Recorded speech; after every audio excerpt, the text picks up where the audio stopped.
Hello again and welcome to Uncle Geoff's Easy-Peasy English. Today we're in the car and looking at get used to and be used to, meaning doing something which isn't strange or unusual anymore, becoming accustomed to doing something.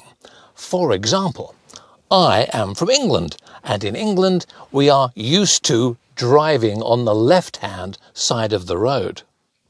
Now I live in Portugal, and here they drive on the right-hand side of the road.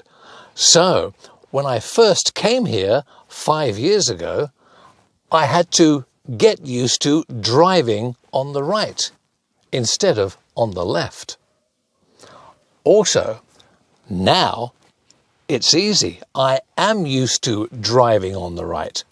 Sometimes going around roundabouts is a little strange, but it's not too bad. I'm used to it now. So, be used to and get used to. English grammar, it's easy peasy. Okay, time to drive off now on the right-hand side of the road in an English car. Even more difficult. Thank you for watching. We'll see you next time on Uncle Geoff's Easy-Peasy English. Bye-bye for now. Take care.